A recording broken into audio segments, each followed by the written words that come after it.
Então, a gente vai começar com o bloco 1. Eu acho que vocês vão ter 3 blocos em que membro superior e membro inferior vão estar juntos. Mas o nosso primeiro bloco é neuro.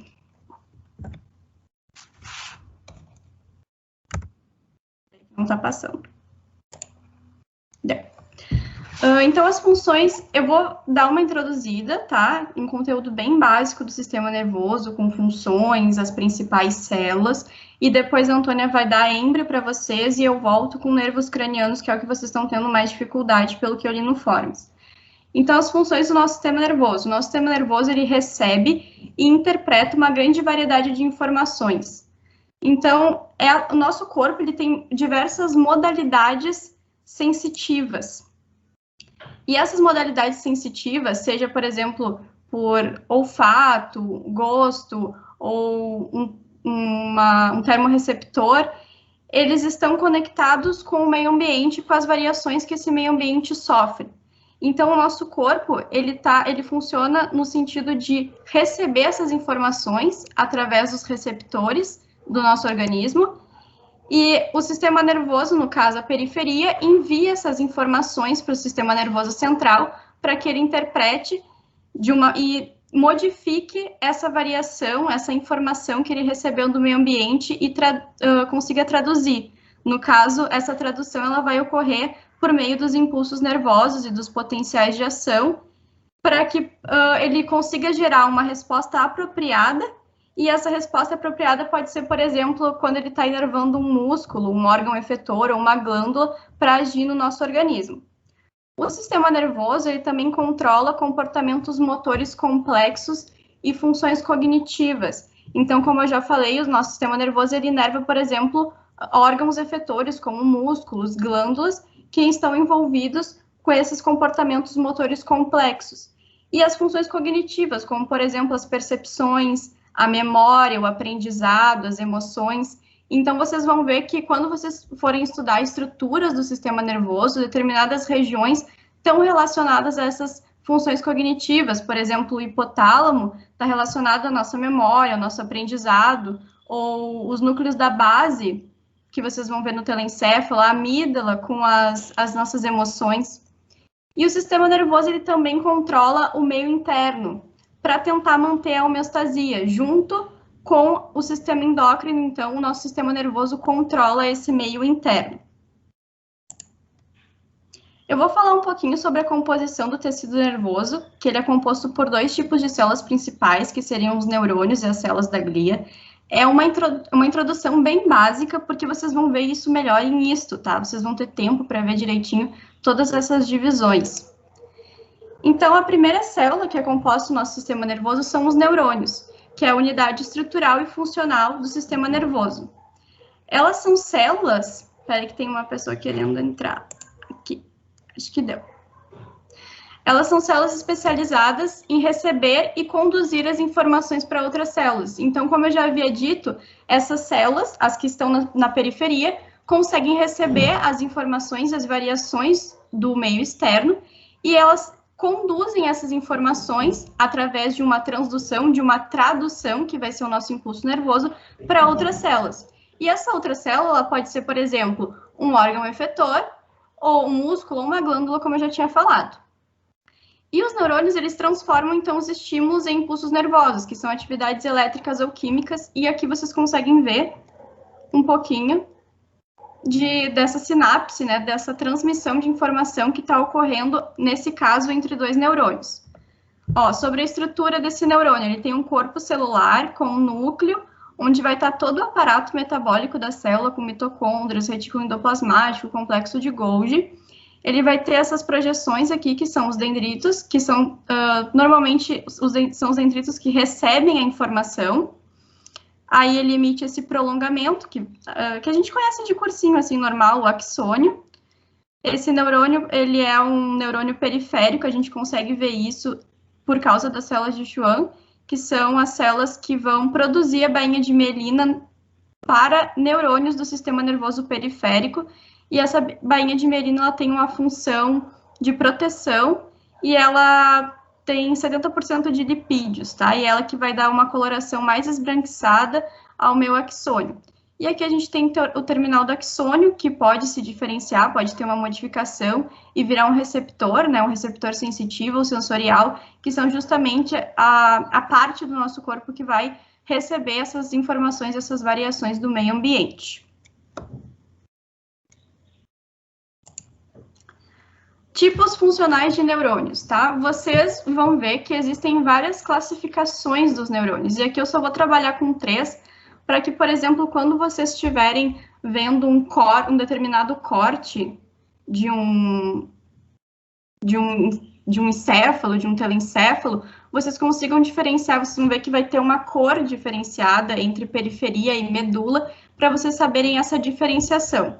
Então, vocês têm os neurônios sensitivos ou aferentes, e esses neurônios, eles recebem os estímulos do meio externo e ou interno, porque são eles, por exemplo, que vão ter aqueles receptores modificados, capazes de captar as variações, tanto do meio externo, quanto do meio interno, trabalhando com a homeostasia do nosso organismo.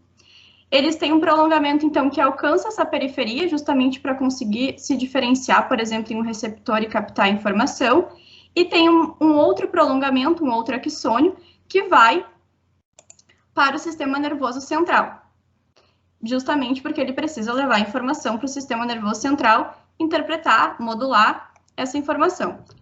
Eles têm os corpos em gânglios próximos ao sistema nervoso central, mas, na verdade, esses gânglios estão no sistema nervoso periférico. Gravem isso, tá? Os aferentes, as fibras sensitivas, elas têm os núcleos, os corpos celulares em gânglios no sistema nervoso periférico. Tem também os motores ou eferentes, e eles vão conduzir esse estímulo para um órgão efetor.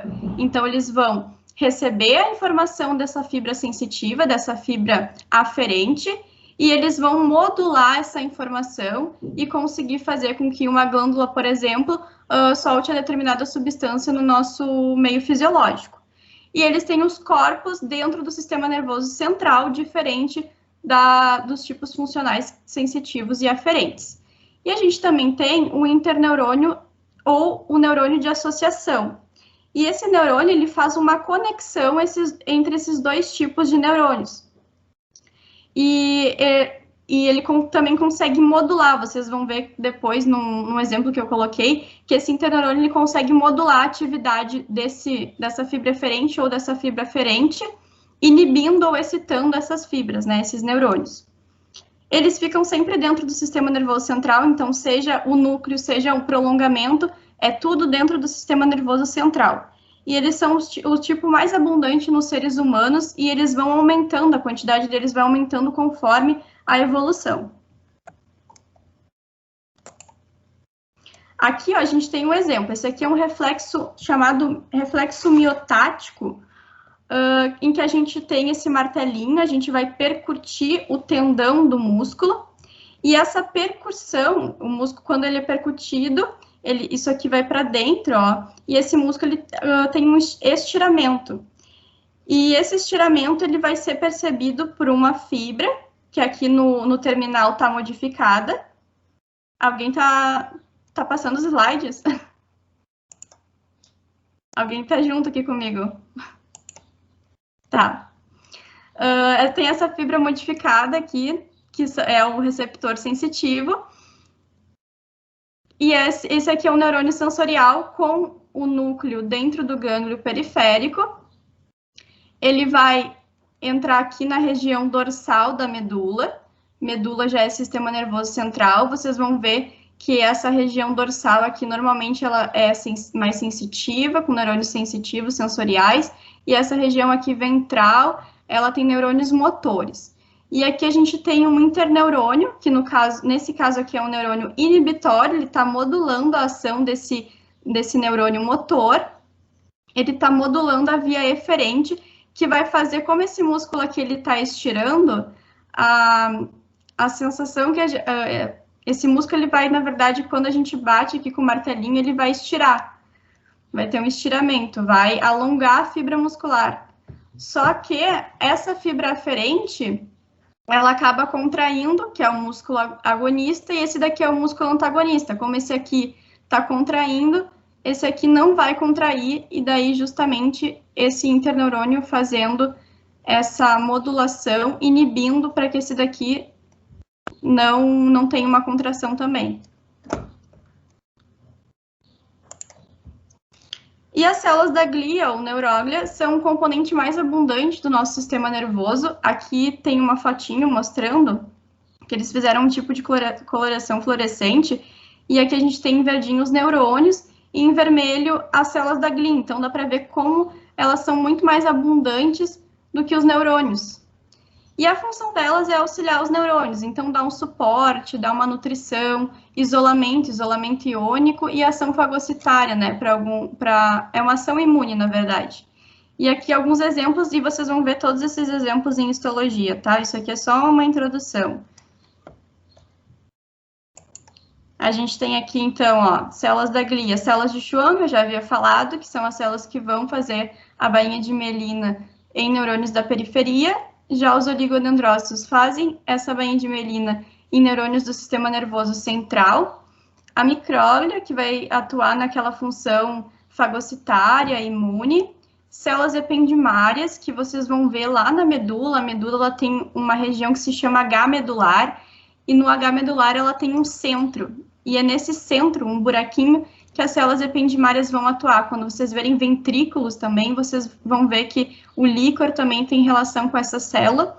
E os astrócitos, com os pezinhos vasculares, que conseguem retirar os nutrientes aqui do vaso e transportar para o neurônio.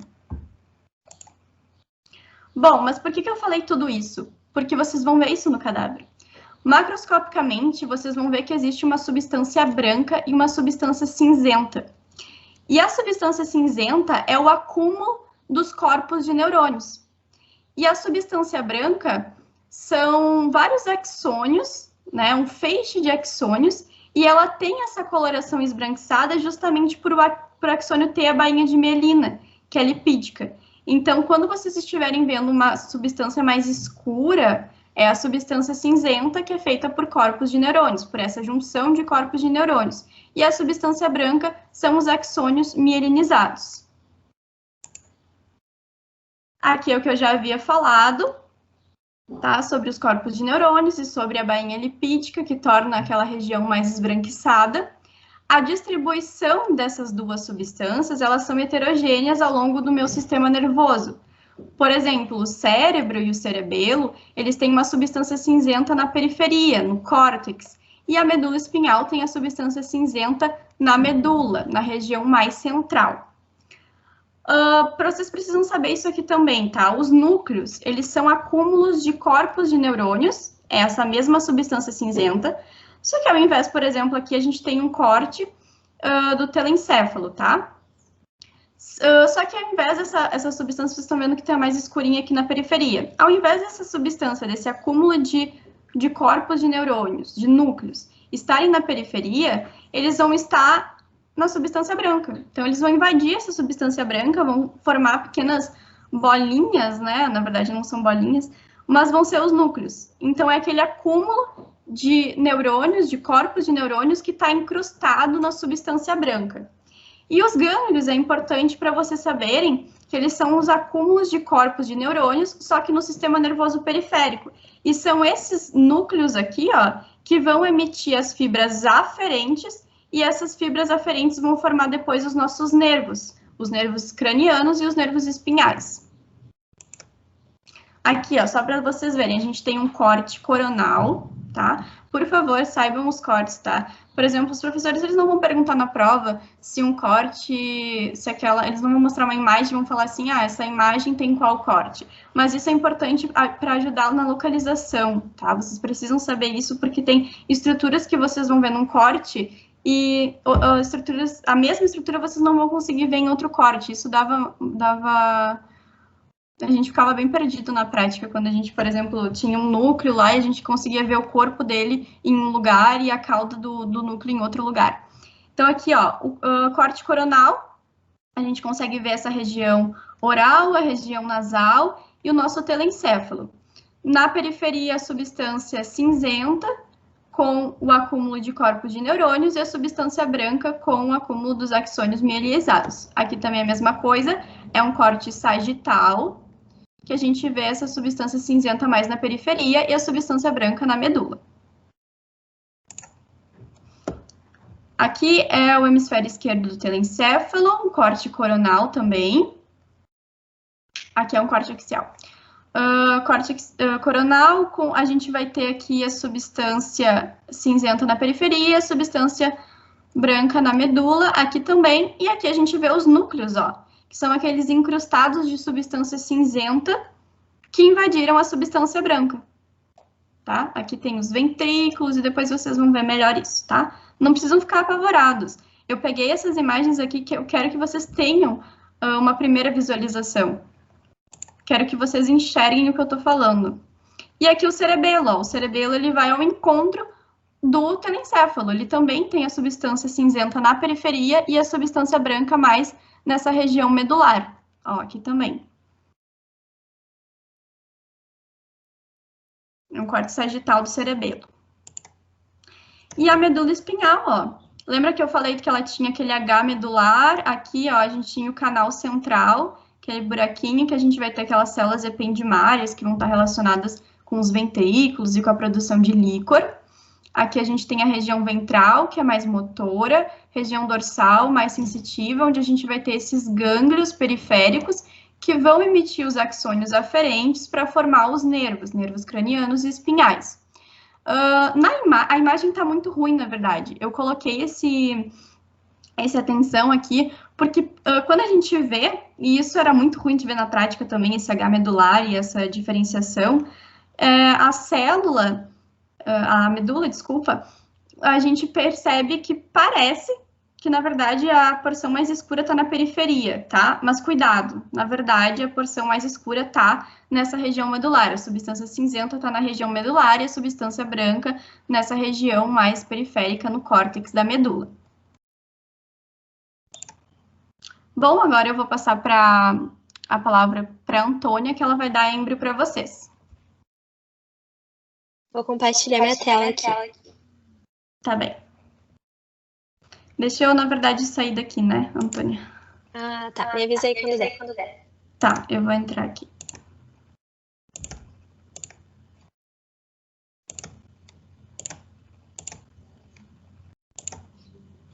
Tá, já tirei. Tá. Tá aparecendo? Tá, mas tem que virar o teu celular. Já vou virar. Deu. Então tá. Então assim, gente. Eu vou falar. Tem alguém com o microfone ligado? Ô, Mônis. Pode falar. A tela tá ao contrário. Tá ao contrário? Tá, peraí. Deixa eu virar pro outro lado. Pra mim. Minha. Aqui tava normal também. Agora tá normal. Mas tá normal? Agora tá bem. Então tá Obrigada. bom. É que eu tô no telefone. Eu só preciso que desliguem o microfone agora. E quando quiserem me interromper, fazer uma pergunta, enfim, podem me interromper. Como eu tô no telefone, eu não vejo o chat. Então tem que ligar o microfone mesmo. Ou então uma monitora pode avisar pra mim, tá bom? Tá. Então eu vou falar pra vocês sobre o desenvolvimento embriológico do sistema nervoso. Assim, primeira coisa, antes de falar qualquer coisa, na verdade, se tranquilizem. Tipo, quando passaram isso aqui pra gente, sendo bem sincera, eu não entendi nada, tá? Qual foi a minha estratégia? Eu conversei com a minha vet e ela disse que na prova dela tinha caído uma questão, se não me engano. Na nossa prova, eu não lembro, eu acho que não caiu, tá? E aí eu pensei assim, bom, eu vou decorar aquela tabela um dia antes da prova e se cair alguma coisa eu vou saber, porque, enfim, eu olhei no dia anterior. E eu fiz isso. Eu só fui entender isso mesmo quando a gente teve embriologia.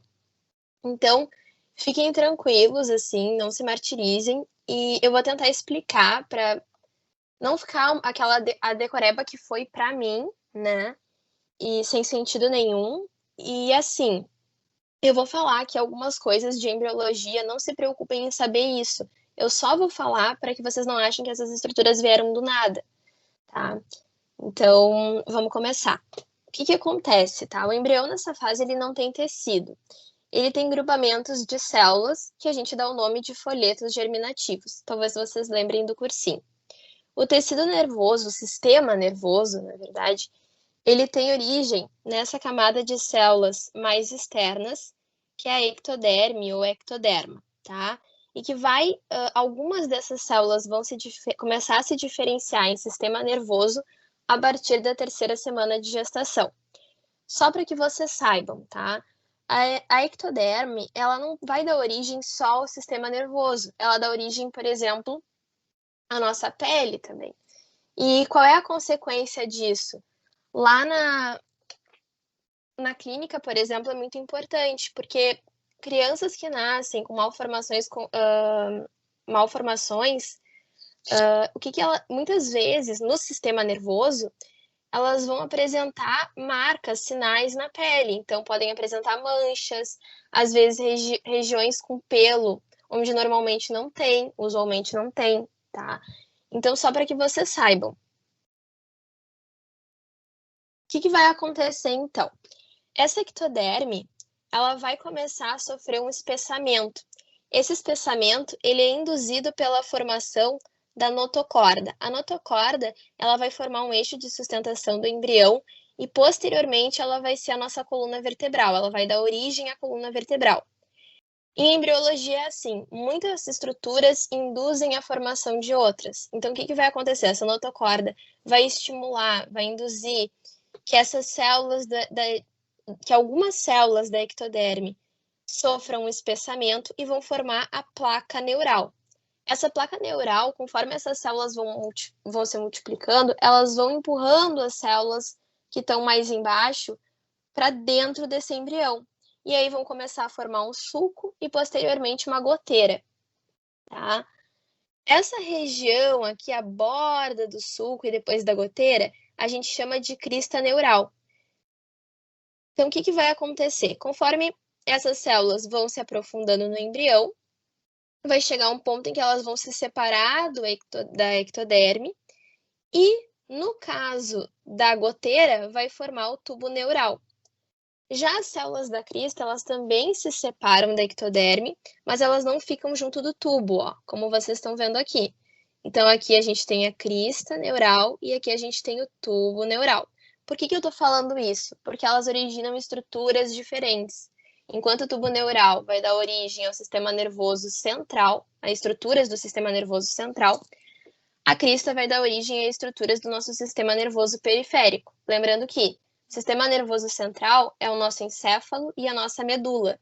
O resto, os gânglios, os nervos, vão ser sistema nervoso periférico, tá? Então, o que vai acontecer? Essa imagem aqui, no início me confundia muito, mas, na verdade, ela é o tubo, só que visto de cima. Por exemplo, nesse corte aqui que a gente está imaginando do embrião, o C, é como se vocês estivessem vendo a abertura do tubo. Aqui a gente está vendo ele de cima.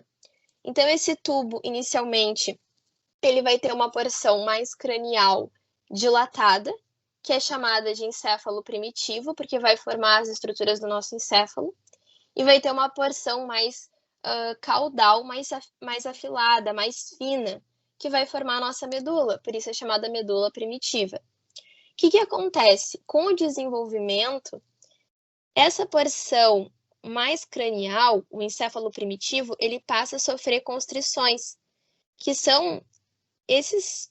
como é que eu vou dizer para vocês, assim, é como se afinasse determinadas regiões. E aí, esse encéfalo primitivo, que é tudo isso aqui que a gente está vendo, ele vai se dividir em 3 porções, que a gente chama, então, de prosencéfalo, a porção mais cranial, a porção medial de mesencéfalo e a porção mais caudal de rombencéfalo. Aqui eu trouxe uma imagem de um embrião só para vocês visualizarem isso, porque às vezes o desenho fica muito abstrato. Então, é exatamente isso que a gente está vendo nesse embrião. Mas não se preocupem em identificar nada aqui, tá? É só para ilustrar melhor mesmo. Então, o que acontece? Isso aqui é o que de fato vocês têm que saber. Essas porções que foram formadas, essas 3 porções que foram formadas, elas ainda vão sofrer novas modificações. Então, por exemplo, o prosencéfalo, ele vai se dividir em telencéfalo e diencéfalo. O mesencéfalo vai dar origem ao mesencéfalo, ele não se divide. O rombencéfalo vai se dividir em metencéfalo e mielencéfalo. Essas porções, então, vão dar origem às estruturas do nosso sistema nervoso. Então, o telencéfalo são os nossos hemisférios cerebrais. O dielencéfalo, vocês vão ver posteriormente que ele é dividido em tálamo, hipotálamo e assim por diante. Só para já esclarecer uma coisa, o que a gente chama de cérebro é o telencéfalo e o diencéfalo, tá? O mesencéfalo, como eu falei para vocês, não se divide. O metencéfalo dá origem à ponte e ao cerebelo, e o mielencéfalo ao bulbo. E aí, o que acontece? O que eu quero que vocês entendam é que, quando eu falo que uma coisa dá origem à outra, essas estruturas, elas se originam da parede desse tubo neural. Então, por exemplo, o telencéfalo tem origem no prosencéfalo. Ele tem origem nessas células aqui que estão formando a parede dele. Mas isso é um tubo, lembra? Então tem uma cavidade. E essa cavidade, ela diminui, mas ela permanece no indivíduo quando formado. E ela vai dar origem aos ventrículos. O que são os ventrículos? São cavidades do nosso encéfalo, vocês vão ver isso mais tarde, tá? Que é onde está o líquor, é por onde circula o líquor. A medula, por exemplo, também tem uma cavidade, que é o canal central da medula, só que ele está bem pequenininho, vocês vão ver lá em isto, tá? E, na verdade, ele é um resquício do período embrionário, tá? Então, quando vocês estudarem encéfalo, estudarem as cavidades, vocês vão ver que isso aqui faz sentido. Por quê? Porque, por exemplo, a cavidade do telencéfalo vai formar os ventrículos laterais. Quando a gente olha um telencéfalo lá no laboratório, a gente enxerga esses ventrículos laterais. Então, basicamente é isso. Eu, pelo menos, tinha muita dificuldade nesse início, porque eu não entendia, né? Levei um tempão, na verdade, para entender a relação e os ventrículos e tudo mais. Bom, agora eu passo a palavra para a Amanda. Vou desativar aqui. Ela vai dar nervos cranianos para vocês. Pessoal, tá todo mundo com aquela imagem que eu passei no Whats? Abram aí, porque daí vocês vão conseguir ir acompanhando a cada nervo craniano que eu vou falando, vocês conseguem acompanhar por onde que ele entra ou sai nos forames da base. Por favor. Só uma coisinha, ninguém ficou com nenhuma dúvida sobre essa parte de êmbrio, porque tinha bastante, o pessoal ficou com bastante dúvida quando passaram na aula e tal, fiquei preocupada, assim, de vocês conseguirem entender, então qualquer coisa podem mandar. Tá bem. Então, assim, ó, o que são nervos periféricos? Os nervos periféricos, eles vão dar origem aos nervos cranianos e aos nervos espinhais. Eu vou dar os nervos cranianos e a Antônia vai dar os nervos espinhais para vocês. Os nervos periféricos, eles são uma junção de axônios. Então, os axônios mielinizados, eles se juntam, que nem tá mostrando aqui, deixa eu pegar o contador. Aqui. Esses axônios mielinizados, eles se juntam e formam feixes. E o conjunto desses feixes é que vai formar os nervos periféricos. Eles vão se unir, então, esses nervos ao sistema nervoso central, como eu já havia falado. Então, a gente vai ter um gânglio, que vai ter núcleos de neurônios. Esses neurônios vão emitir fibras, que são os axônios. Essas fibras vão se juntar em feixes, os feixes vão se juntar e esse aglomerado forma, então, os nervos. Tá, sobre nervos cranianos. São 12 pares, eu achei essa imagem bem bonitinha. E eles estão ligados ao encéfalo.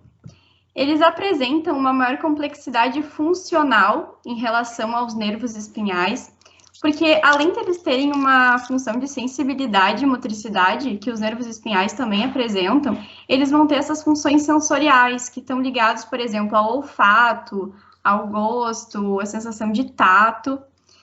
E nem todos os nervos cranianos, eles são mistos. Os nervos espinhais, todos eles são mistos. Nem todos aqui vão ser mistos. O que eu quero dizer com mistos? Ter a função de sensibilidade e a função de motricidade.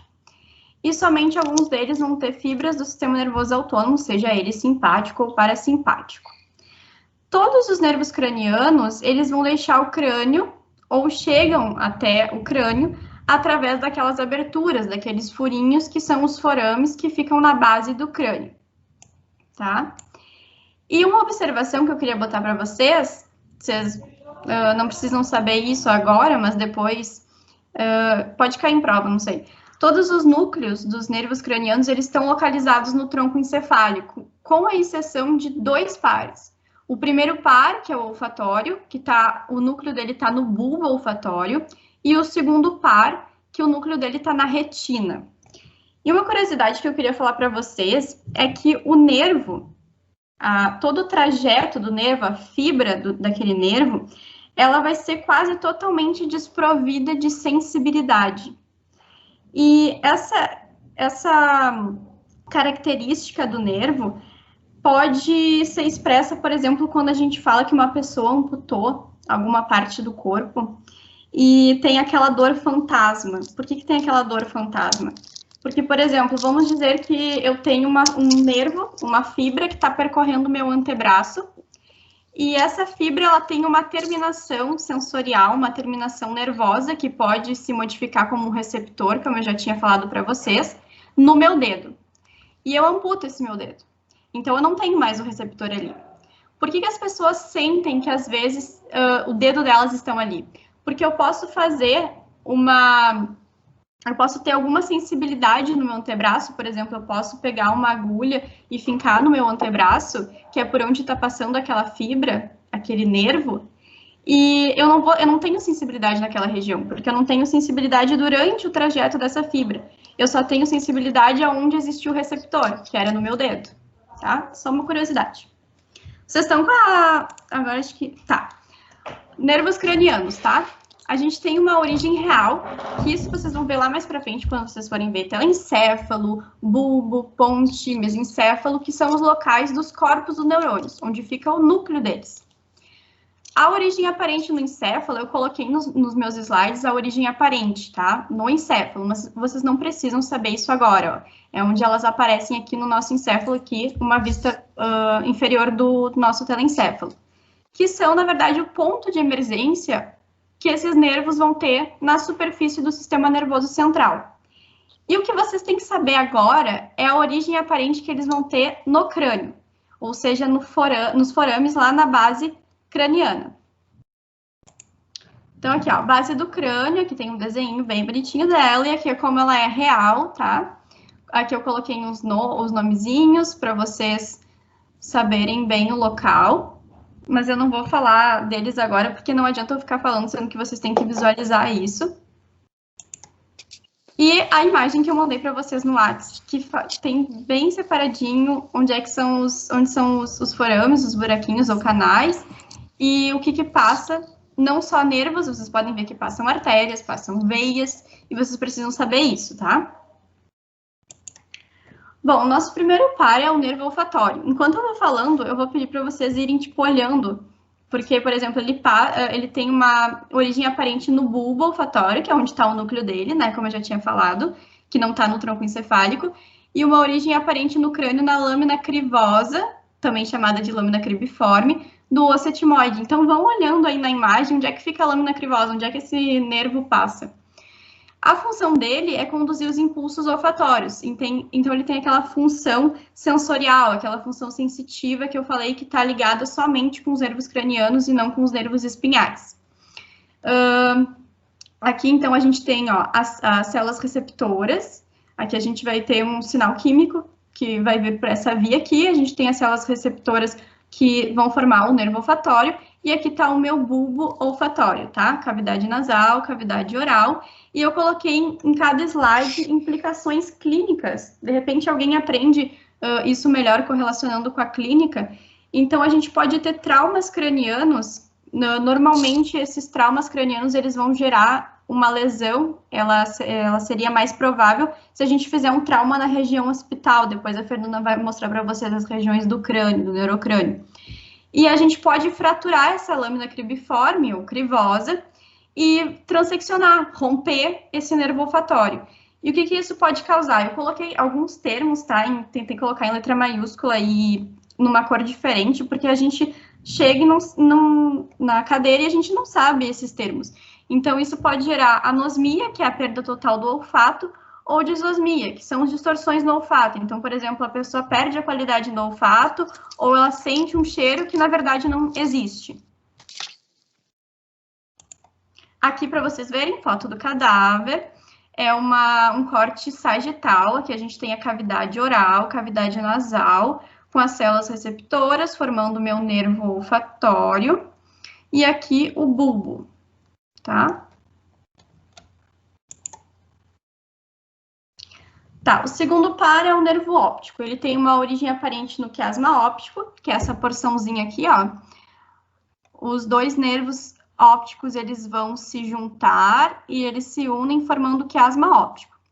A origem aparente no crânio é o canal óptico e a função dele é conduzir o impulso visual. Então, ele, assim como o primeiro par, ele tem a função sensorial, aquela função sensitiva que os nervos espinhais não têm. Implicações que a gente pode ter. A gente pode ter uma lesão traumática, e enquanto lá no nervo olfatório a gente tinha uma lesão, a gente poderia ter uma lesão, principalmente por fraturar a região occipital, no nervo óptico a gente vai ter essa lesão mais provável fraturando a parte temporal e parietal da minha face ou do meu crânio. E essa lesão, ela pode ser direta, ou seja, eu tenho um trauma direto sobre o meu globo ocular, por exemplo, uma perfusão com algum material, por exemplo, uma faca, sei lá, e isso causa hemorragia retiniana e a cegueira unilateral. Essa lesão, ela também pode ser indireta, e aí eu vou ter um trauma ipsilateral à região frontal. Vocês vão ouvir muito isso, ipsilateral e contralateral.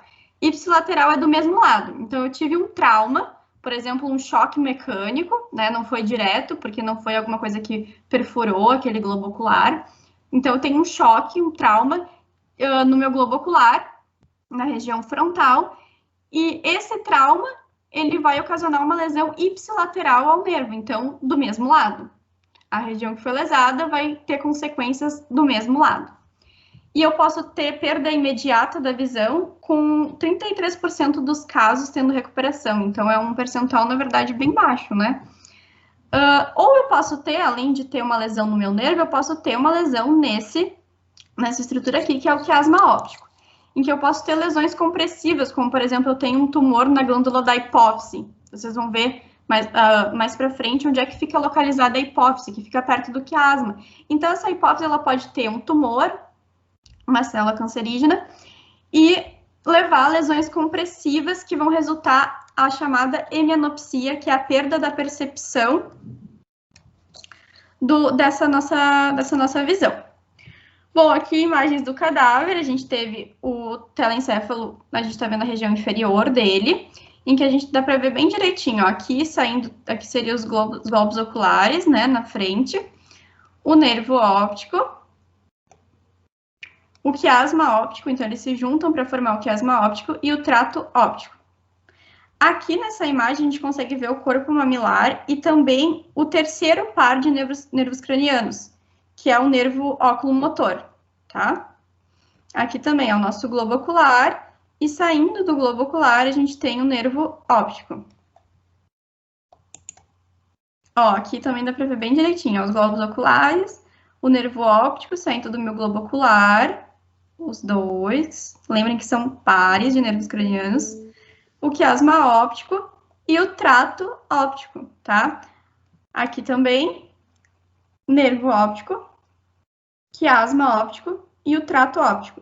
Aqui a gente consegue ver as amígdalas, ó, o corpo mamilar, desculpe, e o nervo óculo-motor aqui ele foi seccionado, então a gente não consegue ver ele. E aqui tem um cerebelo bem bonitão com tronco encefálico. Mas isso vocês vão ver depois, tá? Isso aqui é um corte axial. O terceiro par é o nervo óculo-motor. Ele tem uma origem aparente no encéfalo, no sulco medial do pedúnculo cerebral. Vocês não sabem o que é isso e não precisam saber o que é isso agora. Origem aparente no crânio, na fissura orbital superior. E ele inerva os seguintes músculos. elevador da pálpebra superior, reto superior, reto inferior e reto medial, oblíquo inferior, o músculo ciliar e o esfíncter da pupila. Então, ele é um nervo motor, está relacionado com a motricidade de músculos que estão relacionados ao nosso globo ocular. A gente pode ter implicações. Saiu aqui. Implicações. Fratura craniana. Se eu tiver uma fratura craniana na região frontal, eu posso ter uma perda de consciência. E essa perda de consciência, junto com a fratura, provoca lesão no meu nervo. E eu posso diagnosticar uma lesão nesse nervo com uma vítima de trauma crânioencefálico.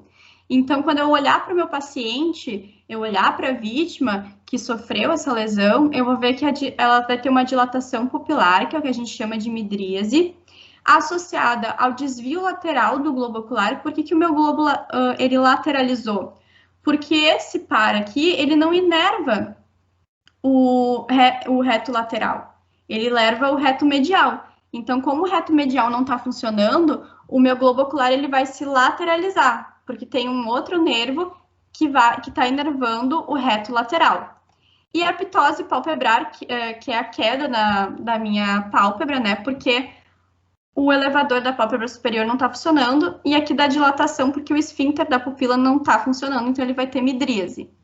A gente pode ter compressão desse nervo por aneurisma, que nem a gente tinha lá um tumor na hipófise, a gente pode ter um aneurisma na artéria cerebral posterior, depois vocês vão ver onde é que ela fica, e aí o paciente ele vai ter dilatação pupilar e o que a gente chama de oftalmoplegia, que vai ser a paralisia desses músculos do globo ocular que são inervados pelo óculo motor. Então aqui, ó, ele inerva tanto músculos extrínsecos, são 5, né? Esses daqui, bem direitinho para vocês verem depois nos slides. E músculos intrínsecos, que são o músculo esfíncter da pupila e o músculo ciliar. O músculo ciliar está relacionado aqui com o meu cristalino e ele vai ajudar na nossa acomodação visual. O quarto par é o nervo troclear. Ele tem uma origem aparente no encéfalo do véu medular superior e no crânio, assim como o terceiro par, é na fissura orbital superior, junto com a veia oftálmica, tá? A função dele é inervar o músculo oblíquo superior, que é um dos que o óculo motor não inervava. Eu posso ter uma implicação clínica que o paciente ele pode ter um trauma crânioencefálico, por exemplo, um acidente automobilístico, algum acidente com moto, e ter um trauma orbitário direto ou frontal desse nervo. Ele é o menor nervo craniano e o único que emerge na região posterior do tronco encefálico, tá? Isso aqui é importante lembrar.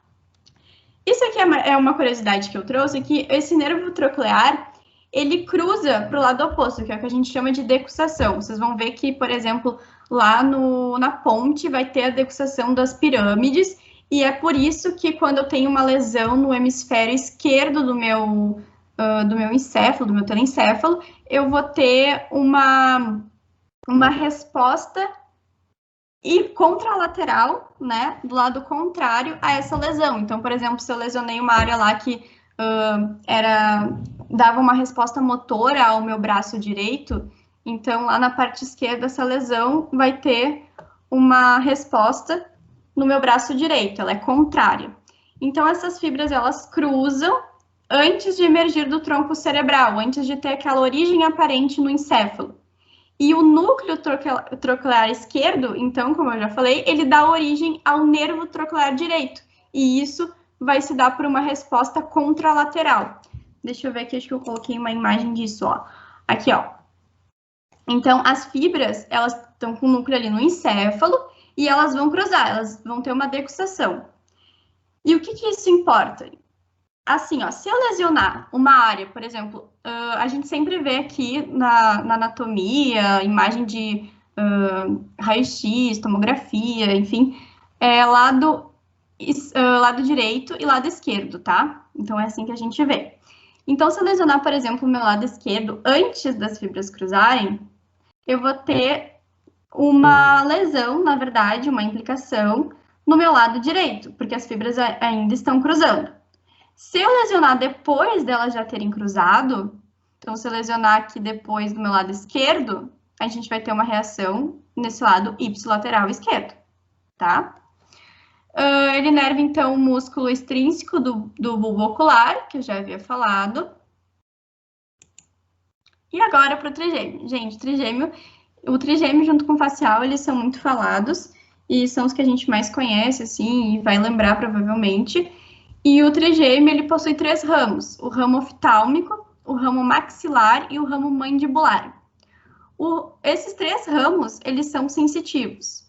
E somente o mandibular, ele é motor, tá? A origem aparente no crânio é diferente, mas a origem aparente no encéfalo é compartilhada por esses 3 ramos. Então, eles têm uma origem aparente no encéfalo entre a ponte e o pedúnculo cerebelar médio, e eles vão ter uma origem aparente no crânio. Aqui o ramo oftálmico é na fissura orbital superior, igual era lá no óculo motor, igual era lá no troclear. O maxilar no forame redondo e o mandibular no forame oval. Então, o trigêmeo ele tem essa característica de ser um nervo misto, porque ele tem uma raiz sensitiva e uma raiz motora. No caso, a raiz motora só corresponde ao ramo mandibular. A raiz sensitiva faz a sensibilidade para toda a face. E a raiz motora, ela inerva os músculos da mastigação, tá? Lembrem-se disso. Implicações, eu trouxe aqui a neuralgia do trigêmeo, tá? O paciente vai chegar lá e vai relatar que tem uma dor severa na face, que essa dor ela tá faz um tempão, ela é crônica e cada vez ela se agrava mais, ela é progressiva. E essa neuralgia, ela vai surgir provavelmente por uma questão secundária. Então, o paciente tem outras condições e essas outras condições patológicas levaram a uma dor intensa no nervo trigêmeo. Então, o paciente pode ter esclerose múltipla, um tumor, pode ter alguma coisa depois que ele teve uma infecção ou depois de sofrer um trauma ou fazer alguma cirurgia, ele pode ter essa neuralgia do trigêmeo. Então, aqui, ó, nervo oftálmico, nervo maxilar e nervo mandibular, inervando toda essa face sensitiva. E o mandibular, esse ramo aqui, sendo o motor, inervando os músculos da mastigação. Aqui a gente tem um gânglio, tá? Esse gânglio que vai dar origem aos ramos. O ramo oftálmico, o ramo maxilar e o ramo mandibular. Aqui eu tentei trazer uma foto, mas essa foto tá bem ruim. E aqui a gente tem, na verdade, um corte que fizeram axial, daí tiraram parte da cabeça. Aqui seria, acho que, o globo ocular, daí teria a parte nasal aqui e o ouvido. E daí eles fizeram esse corte aqui para mostrar que aqui a gente tem um gânglio, que é essa porçãozinha mais dilatada, e saindo desse gânglio tem os 3 raminhos, né? O ramo V1, que é o oftálmico, o maxilar e aqui o mandibular, tá? Mas isso a gente só foi ver em Splanck no crânio, tá? Então não se preocupem. Você só tem que saber que ele se divide e que ele sai, que eles vão sair em forames diferentes e quais são esses forames. Ó, aqui para vocês verem o músculo da mastigação, ó. Oi, alguém falou alguma coisa? O Roger no chat. É tu, Fernanda? Sim. Tá bem ruim a tua conexão. Só olha o chat. Tem uma pergunta do Roger, tá? Tá, eu posso responder essa pergunta depois? Ou... Tá bem, você acha? Porque fica ruim, eu acho. Pode ser, Roger? Ele avisou que pode ser depois. Tá bem, obrigada. Tá, então aqui os músculos da mastigação, tá? Aqui dá pra ver o temporal, bem grande. E aqui o masseter, ó, que é esse aqui. Só que a gente não consegue ver todo ele, porque ele foi seccionado para conseguir mostrar os pterigóides. E a gente tem aqui o pterigóide medial, pterigóide lateral, tá?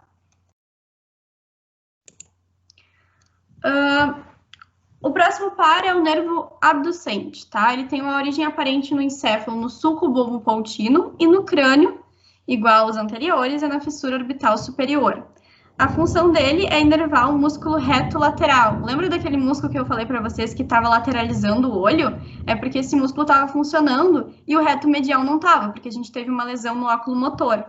Então, esse nervo é essencialmente motor. E implicações clínicas que a gente pode ter se a gente lesionar ele. A gente pode ter fratura na porção petrosa do osso temporal, que a Fernanda vai mostrar para vocês, o osso temporal. A gente pode ter uma paralisia facial, surdez, e a paralisia desse músculo aí, que é o músculo reto lateral, vai ocasionar a diplopia homônima, que a gente enxerga as imagens assim.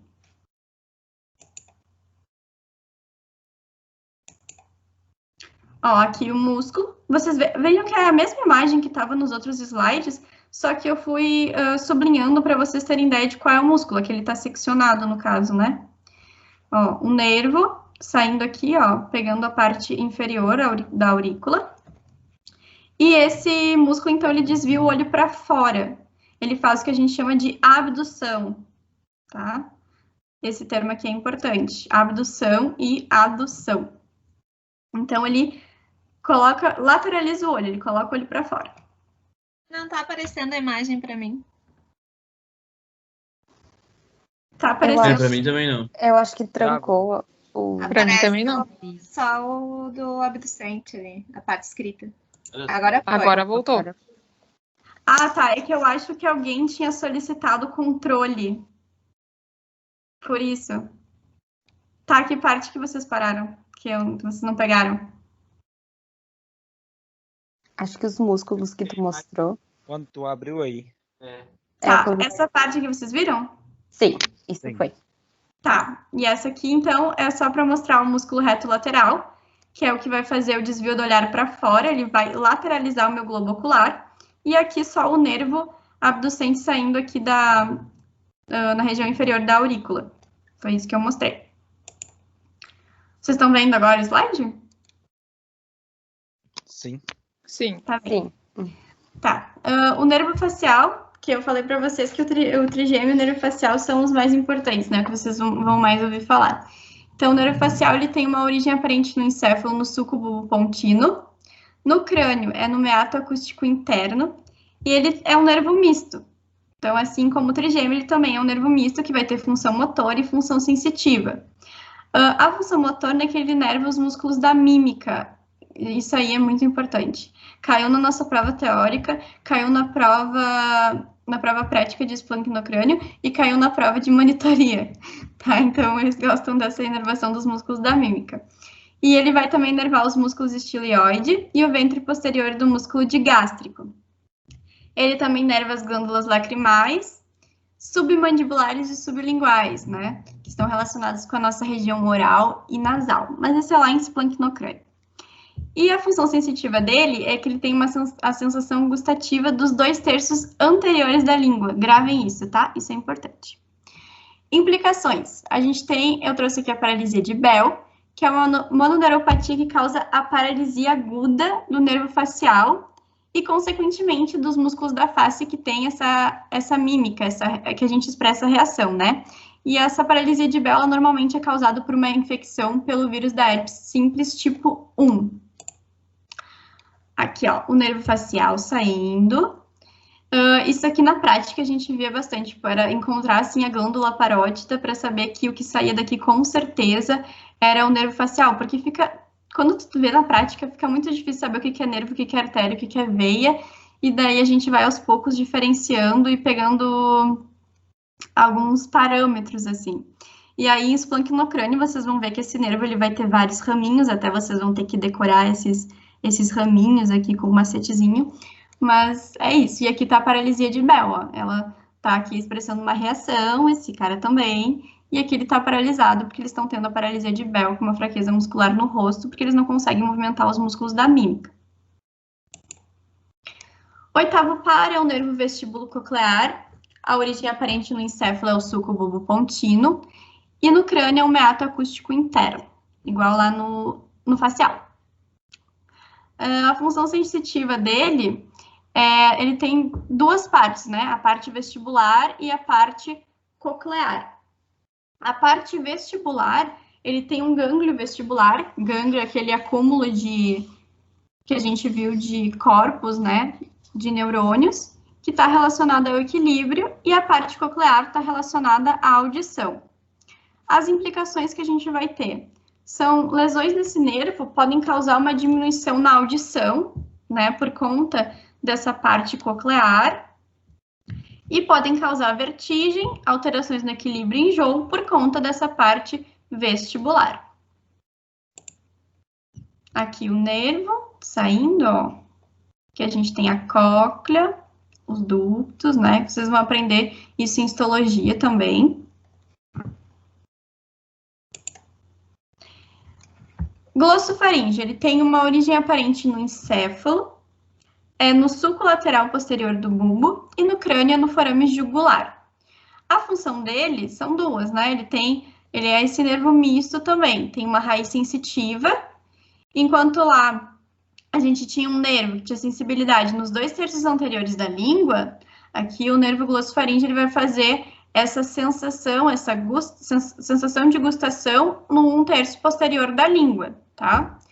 Vai ter a sensibilidade da faringe, da úvula, das tonsilas, tuba auditiva, seio e corpos cavernosos. Os seios e corpos cavernosos vocês vão ver agora. Agora a parte de faringe, tonsila, tuba auditiva, tudo isso lá é para o esplanquinocrânio, tá? Raiz motora, glândula parótida e o músculo constritor da faringe. Então, a glândula parótida, embora o nervo facial ele passasse lá pela glândula parótida, não é ele que vai inervar ela, vai ser o glossofaringe. Implicações, a gente tem a neuralgia glossofaringe, igual a gente tinha lá a neuralgia do trigêmeo, que o paciente vai relatar dor intensa na parte posterior da garganta, que é o que ele inerva, parte do olho e na área embaixo da mandíbula, podendo irradiar para o ouvido. Aqui o nosso nervo. Ó, o troclear ele sai daqui, né?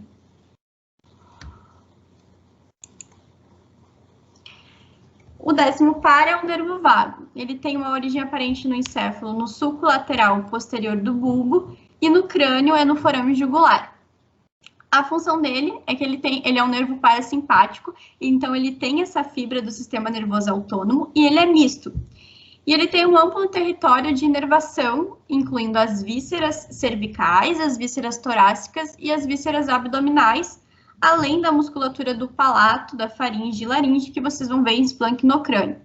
Então, ele é o maior dos nervos cranianos em extensão, porque ele está inervando toda a região cervical, torácica e abdominal. Implicações clínicas dele, a gente tem a paralisia do nervo vago, tá? Que pode ser provocada por um trauma em acidente ou pós-cirúrgico, e a gente pode também ter a lesão desse nervo por uma compressão, por neoplasia, ou por alguma síndrome neurológica. A lesão dele pode provocar disfagia, que é a dificuldade na deglutição, rouquidão ou dislalia, que são as dificuldades em articular as palavras. Então, a gente tem esse problema fonético. Contrações nos músculos da faringe e laringe, que ele inerva, né? E alterações na pressão arterial e nos batimentos cardíacos. Então, aqui, ó, ele tem essa ampla extensão, ó. Ele consegue inervar a região cervical, a minha região torácica e a região abdominal. E aqui ele inervando, ó, a faringe, a laringe, os músculos, né? O 11º par é o nervo acessório. Origem aparente no encéfalo é no sulco lateral do bulbo, a raiz craniana dele, e a raiz espinhal vai ser na medula. No crânio, no forame jugular.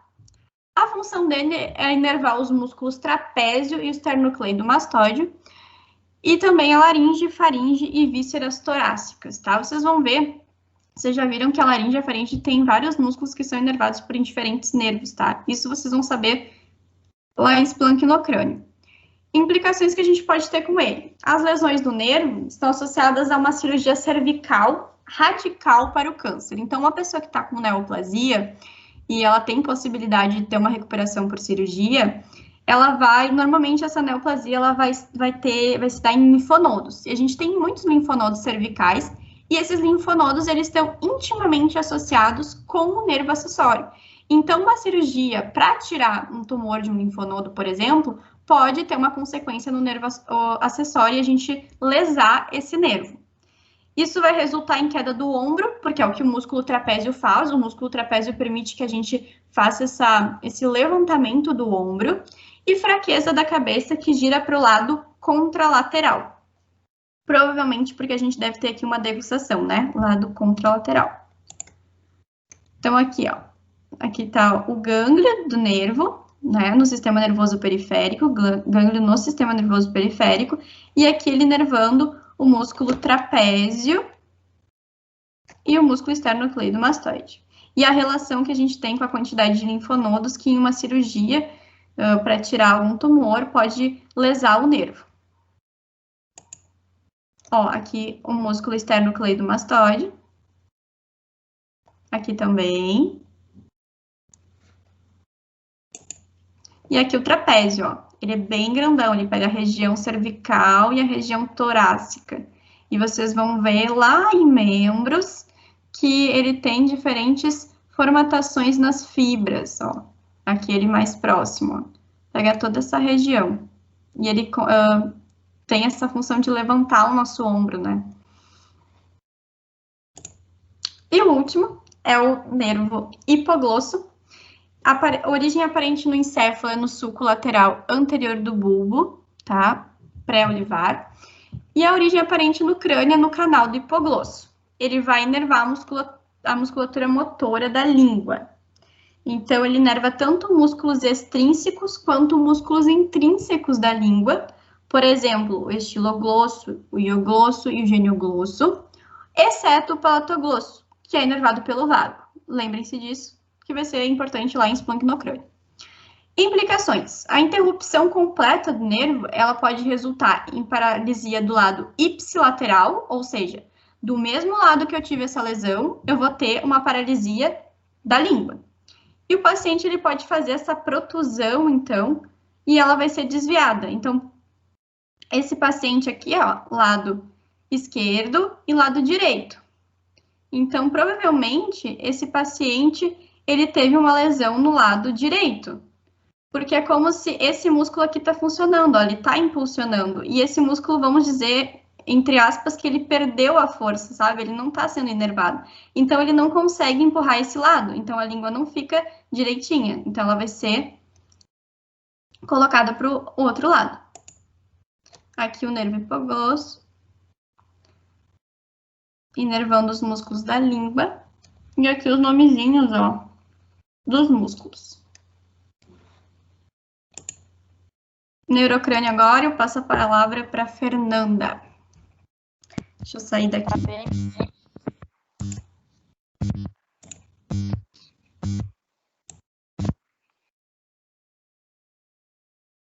Depois que a Fernanda falar, eu posso responder a pergunta aqui do Roger, eu vou ler direitinho, tá? Tem mais perguntas ali, tá, Amanda? Uma eu acho que eu não tinha certeza, mas eu respondi. Dá uma olhada nas outras também. Tá bem. Vocês me falam se vocês estão enxergando, tá? Ui, saiu tudo que eu tinha deixado já paradinho.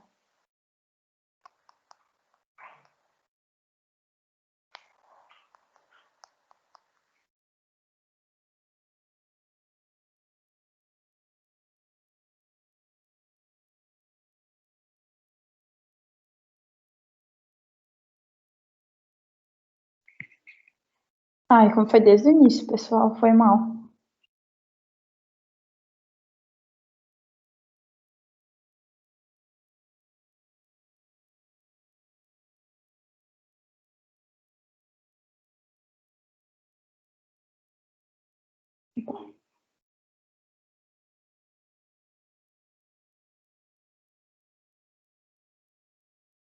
Tá bem. Se vocês estão escutando e estão vendo tudo direitinho? Sim.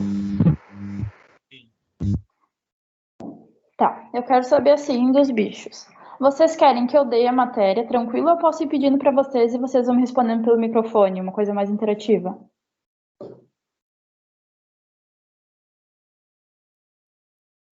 Pelo jeito é para mim falar, hein? Tá. Eu vi que lá que tinha perguntas no fórum sobre planos anatômicos, então vamos dar uma pausa. A Amanda já falou um pouco e eu gostaria que vocês respondessem, mas se vocês não quiserem, então eu dou essa parte para vocês. Bom, aqui temos um crânio. Se eu fizer um corte assim, alguém sabe me dizer se é sagital, coronal, axial, o que que é? Sagital. Isso, certo. Plano mediano ou sagital. Ele sempre vai dividir a estrutura em duas partes. Geralmente a gente divide em direita e esquerda. E se eu dividir agora ele assim, o que que é?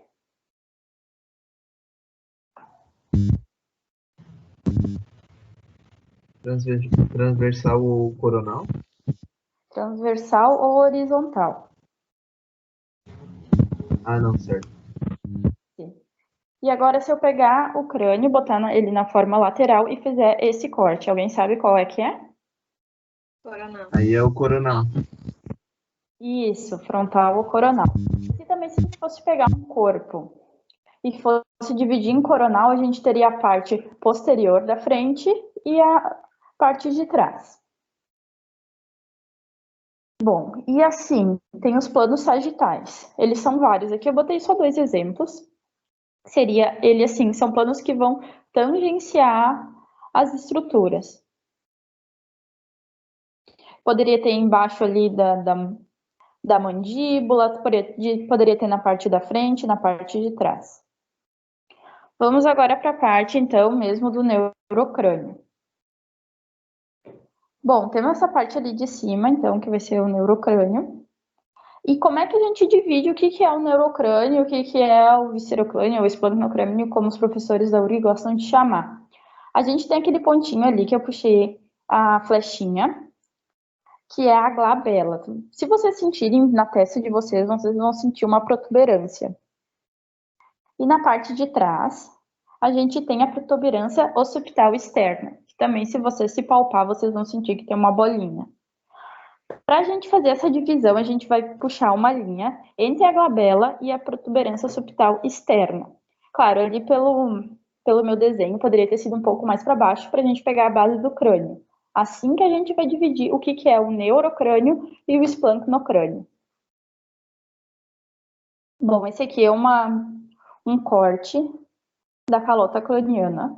Ela é formada por 3 tipos de tecido, que é um mesênquima de tecido conjuntivo, e daí ele é formado pela tábua externa, que é um osso mais compacto, a dípula, que é um tecido mais esponjoso, e a tábula interna. Para que serve isso? Quando a gente tem um choque, um trauma, essa dípula vai servir para amortecer o trauma e preservar as estruturas internas. Vamos para os ossos do neurocrânio. Ainda sobre a parte anterior, eu queria falar que só existe periósteo na calota craniana. O que é o periósteo? É uma membrana de tecido conjuntivo denso, vascularizada e fibrosa que reveste os ossos. Então, na parte interna, eu não vou ter isso. Por quê? Porque na parte interna, que vai revestir todas as estruturas como o telencéfalo, o cerebelo, a gente vai ter as meninges, que vocês vão ver mais para frente, que vão ser 3. A mais externa é a dura mater. Depois eu vou falar um pouquinho mais disso. Tá, aqui vamos de novo. Alguém sabe me dizer qual estrutura é essa? Osso parietal.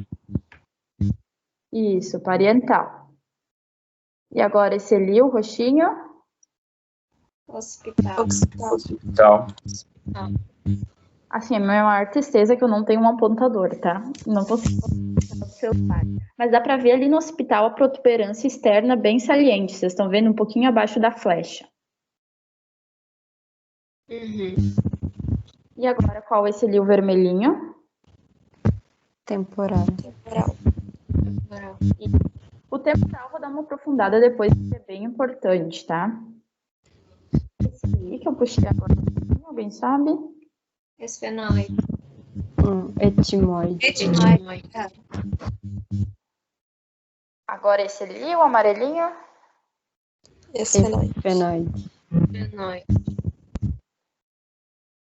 Eu tenho dificuldades, eu sou muito de criar macete, então eu sempre pensei para mim que o S tá mais no meio, para saber que é o esfenoide. Sei lá, um macete bem bobinho, mas para mim ajuda. E esse aqui, não menos importante, Frontal. frontal. O que é importante salientar sobre o frontal e o esfenoide? Eles são ossos pneumáticos. O que é isso? Eles formam os seios da face. Vocês vão ver depois lá em esplancnocrânio que os seios da face vão estar relacionados com a nossa respiração, filtração do ar e essas coisas. E aqui eu quis demonstrar de novo aquela linha entre a glabela e a protuberância septal externa. Vamos agora para a calvária craniana. Ali está o frontal, sempre impar, né, os parietais, e o occipital. Cada suturinha entre os ossos, a gente vai ter que dar um nomezinho.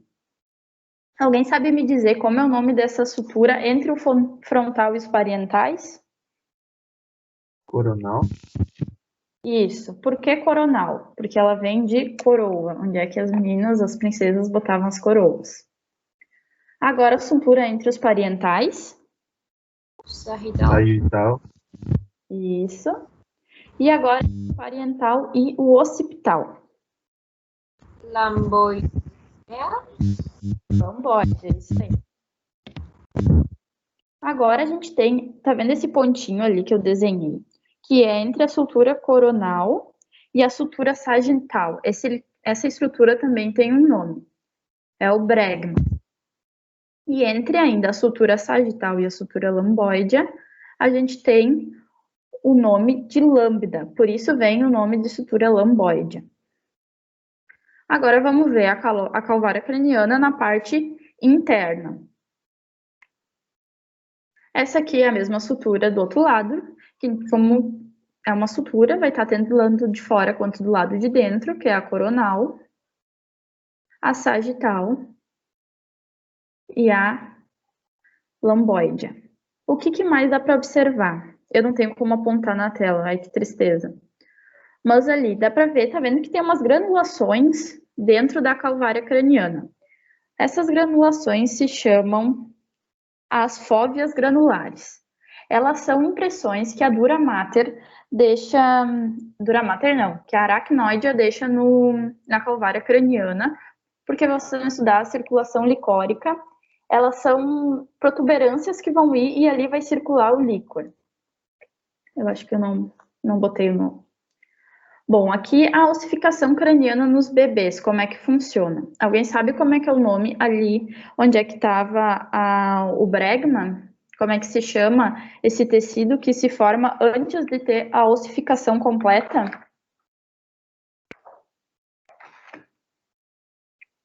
É o funículo ou a bregmática, a famosa moleira. Por que acontece isso, de o osso já não nascer todo certinho, bonitinho? Porque geralmente os nenês têm um perímetro encefálico muito maior que o torácico. E para quando nascer, então, ter o movimento, né, durante o parto, para não machucar a mãe, foi uma adaptação que a espécie humana foi sofrendo. Bom, essa moleira ela se fecha após 1 ano de idade e ela serve bastante na pediatria para te ver como é que está a saúde da criança. A gente vê o tamanho, a pressão, a pulsação. Se essa fontanela vai estar muito aumentada, quer dizer que a pressão intracraniana está aumentada, tem alguma coisa. E já se a fontanela está murcha, quer dizer que há uma desidratação. E se vocês algum dia... Quando eu vi isso na anatomia, eu tive que achar uma criança para ver. Se tu põe a mão em cima, é uma substância mais molinha. Tu sente a pulsação cerebral, vascular cerebral, obviamente, bem direitinha. E se essa fontanela, por acaso, não fecha, quer dizer que a gente tem um episódio de raquitismo. E temos também ali essa outra fontanela, que é o funículo posterior ou a lamboidea. Essa já fecha ao 2º mês de vida. Bom, sobre a base craniana. Alguém sabe me falar como é que é o nome desse osso amarelinho ali?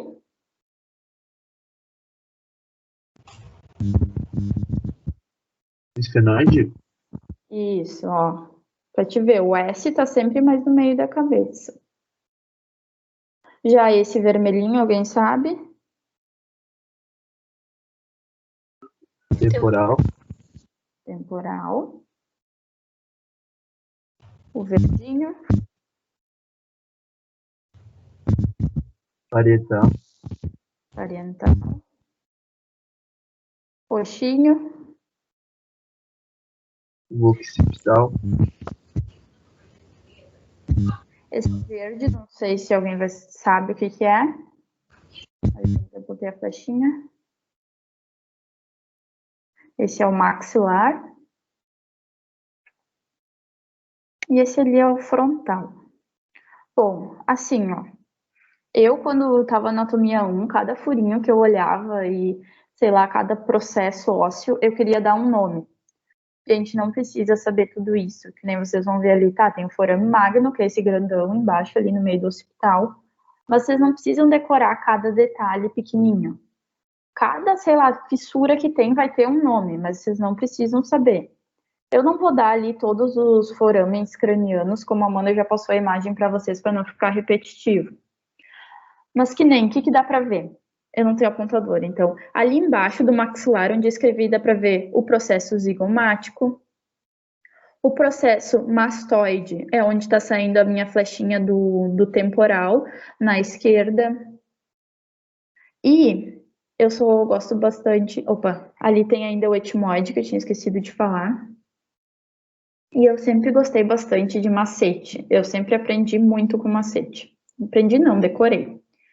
Então, vou pedir que vocês usem bastante a imaginação de vocês. Vocês estão vendo ali onde eu circulei? Por um acaso, vocês estão vendo um tubarão por ali? Sejam sinceros, vocês estão vendo um tubarão? Olha, agora eu vou fazer o olhinho do tubarão. O que é o olhinho do tubarão? Ele é o meato acústico interno, que tem a ver com os nervos cranianos. Ali vai passar o facial e o vestíbulo coclear.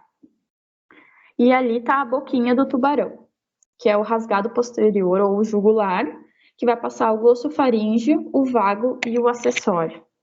Sério, na hora da anatomia prática, se a gente pegasse o crânio, vocês iam ver muito bem isso ali. Sei lá, para mim ajudava bastante, que eu via que ali em cima do olho do tubarão, eu já via que tava o redondo, depois eu tava o oval. Assim eu ia vendo o que eu achava mais fácil, mas tem gente que não gosta de macete. Alguém pelo menos conseguiu ver um tubarão ali desenhado? Eu vi. Depois do desenho, sim. Sim, aham. Se eu conseguisse virar um pouquinho o crânio para vocês verem, vocês veriam melhor, mas né, não dá. Gente, se eu estiver falando muito rápido, me avisem, porque assim eu sou uma metralhadora de falar. Bom, o osso temporal. Esse é um osso bem importante. Ele é dividido em duas partes. Ele tem a parte escamosa, que é aquela mais em verde, e a parte petrosa, que é aquela mais amarelinha. Por que ele é importante? Porque essas duas partes, tem uma que ela é mais sensível. Ai, gente, não sei se vocês sabem, mas meu vizinho ligou o caminhão agora, desculpa o barulho, viu? Ali. Tem a parte escamosa, então, e a parte petrosa. Vocês estão vendo que ali tem o processo zigomático. Por que é importante o processo zigomático? Tem bastante inserção de músculos, tanto os faciais, quanto talvez eu acho que até os cervicais estão ali. Então, vendo aquele forame estilo mastoide, esse forame... Ai, meu Deus, passei. Como é que volta? Aqui. Estilo mastoide é onde tem não a inserção, é onde sai, na verdade, o sétimo par craniano, que é o facial. Isso vai ser bem importante, vocês vão ver depois pela parte mais da cervical. Deixa eu ver se eu falei tudo aqui. Sim. Dentro desse forame estilomastoide, vocês vão ver em esplancnocrânio também que tem a placa timpânica.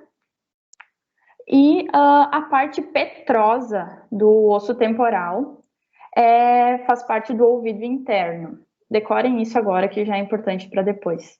E ali entre os dois tem a fissura petroescamosa, que é a única fissura que não é estilo... Ai, como é que é o nome? Peraí. É a única que não é uma fissura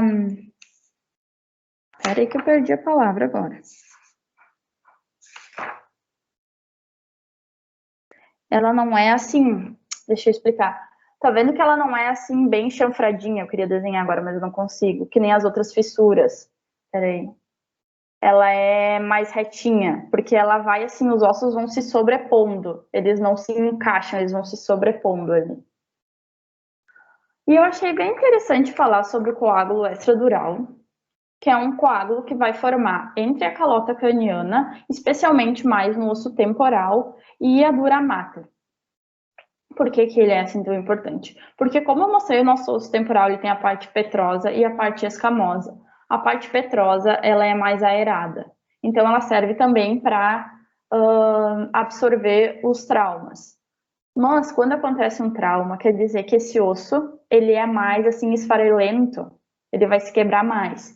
E isso vai tipo ocorrer que vai piorar quando tu quebra. Peraí que eu tô toda confusa aqui. Quando tu vai ter um trauma, isso vai formar mais pedaços de ossos, e esses pedaços podem invadir tanto as meninges quanto o encéfalo. Ali, tentei mostrar. Estão vendo ali a calota craniana, daí tem o hematoma em vermelho, e ele vai comprimir principalmente a parte temporal do cérebro, porque bem nessa região ali vai passar a artéria meníngea média, e ela vai irrigar essa parte lateral do cérebro. Peraí. Vai irrigar essa parte lateral do cérebro e vai comprimir. Essa parte do cérebro, que é temporal, ela vai ser mais responsável por algumas... Vocês vão ver depois, assim, umas coisas bem específicas. Mas os sintomas que vai ser sonolência, pupila dilatada e perda de força. Porque essas funções vão estar associadas a essa parte do cérebro. Não sei se eu fui clara nessa parte. E agora eu passo a palavra para Antônia. Ai, meu Deus. Ai. Quando der para compartilhar aí, aqui, avisa, Fernanda. Alguma pergunta, pessoal, também? Eu sou meio rápida para falar. Meu Deus, como é que tira aqui agora? Tô toda perdida. Eu vou sair da apresentação e eu volto. Não, agora deu.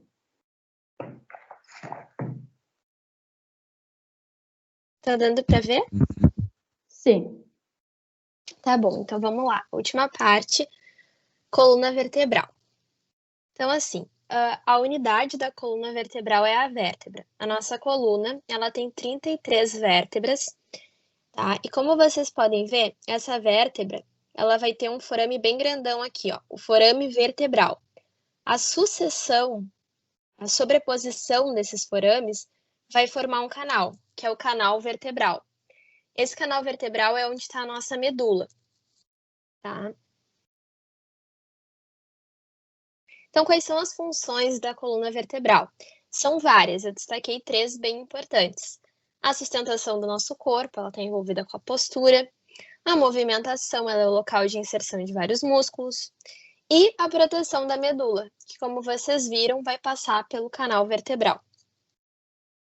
Uma coisa que tem que cuidar bastante, eu já vou falar agora, não confundam canal vertebral com canal da medula, porque o canal da medula é o canal central da medula, que é aquele resquício do período embrionário que eu tinha falado para vocês. Então, são coisas diferentes.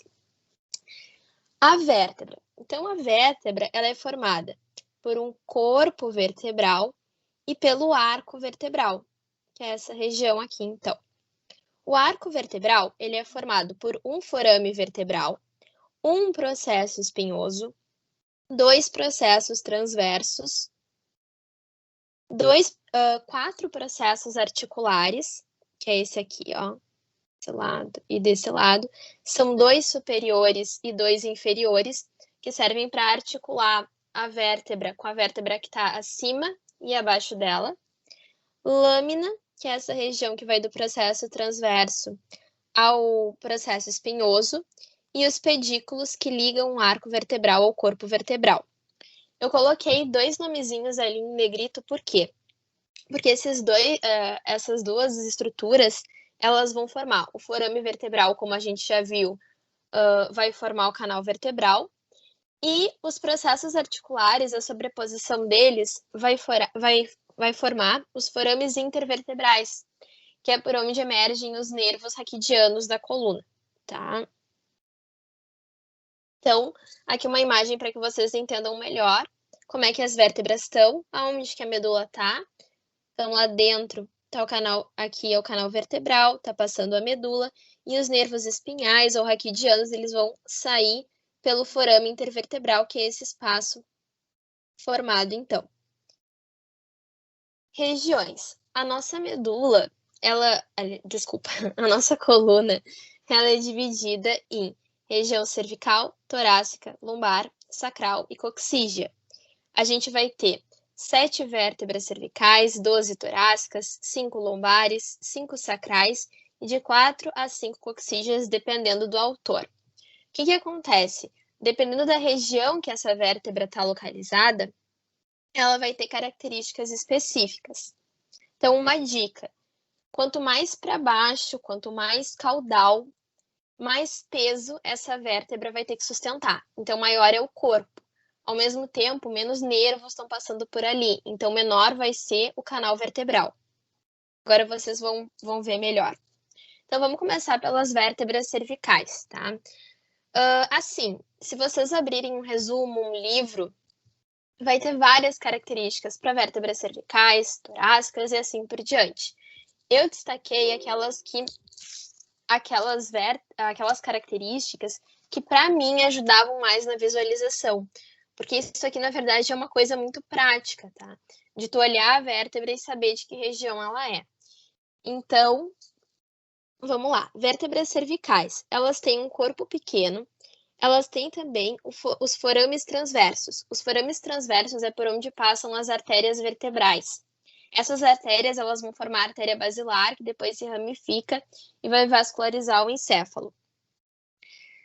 E o processo espinhoso dela é bífido. Dessas vértebras cervicais, tem 3 bem importantes que vocês têm que saber, porque elas têm características bem específicas, tá? Mas não se preocupem, porque das vértebras, assim, é as únicas que vocês têm que saber. Não vai precisar saber, como é que é T11. Não existe isso, tá? Que é C1, C2 e C7. C1 a gente chama de Atlas, né? Por causa da lenda. Atlas segurava o mundo, C1 segura a nossa cabeça, o nosso crânio com o encéfalo. Então, como é que ela é? Vocês podem ver que ela não possui corpo vertebral, é a única vértebra que não tem corpo. As faces articulares dela se articulam com o osso occipital e não com outra vértebra. Por esse motivo, elas têm esse formato mais achatado. Alguns autores vão dizer que elas têm forma de sola de sapato. Tá? E além disso, ela tem uma estrutura que não dá para ver direito na imagem, que é a fóvea do dente. Essa fóvea do dente vai se articular com uma estrutura de C2, tá? Que a gente vai ver agora. Então, C2 é chamado de áxis. É importante lembrar que o áxis, ele vai ter o dente do áxis, ou o processo odontoide, então ele é bem característico, assim, tu bota o olho e já sabe que é o áxis. E esse dente aqui vai se articular com a fóvea do dente, que eu acabei de mostrar para vocês, numa articulação do tipo trocoide pivô, e é o que permite que a gente tenha um maior movimento nessa região da nuca próxima da cabeça, tá? Então, aqui uma imagem para vocês verem como é que se dá essa articulação de fato. E C7. C7 é importante primeiro, porque é a primeira vértebra que a gente consegue palpar de fato, tá? E além disso, uma coisa bem importante, e isso sim eu acho que poderia ser cobrado de forma teórica, é que C7 tem forames transversos, mas não passam por eles artérias vertebrais. As artérias vertebrais vão passar a partir de C6. Então isso é bem importante.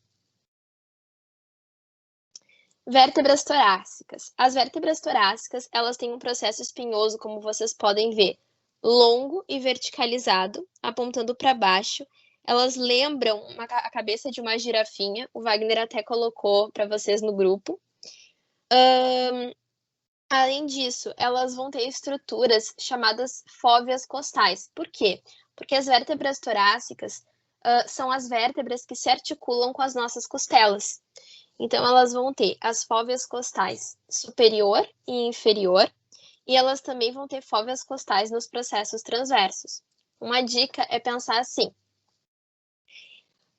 O que acontece? A fóvea costal superior e inferior, ela se articula com a cabeça das costelas, enquanto que a dos processos transversos se articulam com uma outra região, que é a tuberosidade das costelas. Então, para lembrar, pode pensar, fóveas costais nos processos transversos com T se articulam com a tuberosidade das costelas também com T. Mas eu acho que isso é mais de segundo semestre, mas só para você, né, caso eles cobrem, não sei, melhor saber. Então, aqui tem uma imagem mostrando uma outra visão delas. E aqui uma imagem mostrando essa articulação das vértebras torácicas com as costelas. Eu tinha um pouco de dificuldade de entender como é que isso acontecia. Aqui mostra bem direitinho. Vértebras lombares. As vértebras lombares, elas têm um corpo bem maior, tá? Isso porque elas sustentam bastante peso. Então, a gente percebe que esse corpo vertebral delas é bastante grande e o forame vertebral ele é estreito. Apesar delas não se articularem mais com as costelas, tá? Gente, pelo amor de Deus, costela se articula só com vértebras da região torácica. Não esqueçam disso. Então, apesar das vértebras lombares não se articularem com as costelas, elas têm um processo transverso que lembra bastante. Então, eles são ditos costiformes. Além disso, nos processos articulares, elas têm uma proeminência, uma bolinha chamada processo mamilar. Os processos mamilares, na prática, eles são bem difíceis de enxergar, tá? Tem que usar bastante a imaginação, eu nunca vi, sendo bem sincera. Vértebras sacrais e coxígeas. Vocês jamais vão confundir elas com outras, porque elas estão fusionadas nesse formato de pirâmide invertida, tá? Elas se articulam com o quadril, com o ilho do quadril, na articulação sacro-ilíaca. A região que se articula com as vértebras lombares é chamada promontório sacral. Então, algumas regiões a gente tem que saber identificar aqui. A crista sacral são essas proeminências, tá? Os forames sacrais, o hiato sacral, e não confundam hiato sacral com canal sacral, que eu já vou mostrar na próxima imagem, e a superfície auricular, que é essa região que vai se articular com o quadril, então. Então, aqui essa imagem mostra bem o que eu acabei de dizer para vocês. O hiato é a abertura, o hiato sacral é só a abertura. A parte interna é o canal sacral. Essa outra imagem aqui, eu destaquei a região do promontório sacral, que é essa região de encontro das vértebras sacrais com as vértebras lombares. A gente diz que ocorre uma lombarização de S1 e uma sacralização de L5. Tá? E a gente também consegue enxergar nessa imagem a articulação sacroilíaca. Discos intervertebrais. Então, o que acontece? Entre as nossas vértebras, a gente vai ter os discos intervertebrais, que são discos fibrocartilaginosos, tá? Que dão uma certa rigidez para a nossa coluna, mas também flexibilidade e amortecem o impacto. Eles são constituídos de um núcleo pulposo e de um anel ou ânulo fibroso, que na prática dá para ver bem direitinho, primeiro porque o anel ele é mais fibroso, então ele tem uma outra consistência, e ele também cora de uma forma um pouco mais intensa. Hérnia de disco. Então, o que é a hérnia de disco? A hérnia de disco nada mais é quando ocorre o extravasamento desse núcleo pulposo, justamente pelo rompimento do anel, tá? Aonde que ela vai com isso? O núcleo pulposo sai, ele extravasa, comprime o nervo e por isso a gente sente dor. Onde é que ela é mais comum? Em regiões que sustentam mais peso. Então, principalmente em L4, L5 e L5 e S1. Aqui eu trouxe uma imagem, se não me engano, é uma ressonância para mostrar para vocês, tá? Que a gente consegue ver, por exemplo, comparar um disco que está íntegro e um disco que está com hérnia. Curvatura. Então, assim, não existe coluna reta, tá? A nossa coluna, ela tem uma curvatura natural, que é muito importante para a sustentação do nosso corpo, para a resistência, para o amortecimento. Então, a gente tem curvaturas naturais.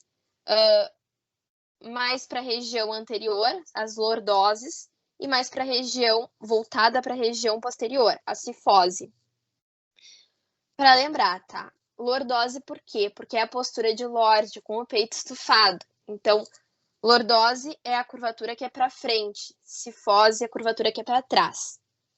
Então, a gente vai ter uma lordose natural na região cervical e na região lombar. Nas outras regiões, a gente vai ter cifose. Como que eu fazia para lembrar disso? Eu lembrava que a região cervical tem lordose e depois é só intercalar. É uma região com lordose, a próxima é com cifose, depois com lordose e assim por diante. Então, em alguns indivíduos, muita gente, na verdade, extremamente comum, a gente vai ter essa curvatura acentuada. Então, vai ter uma hipercifose e uma hiperlordose. Tá, e o que é escoliose? É a curvatura lateral. Ligamentos da coluna. Então, a gente vai ter 7 ligamentos, tá? Eu listei eles aqui para vocês deem uma lida depois.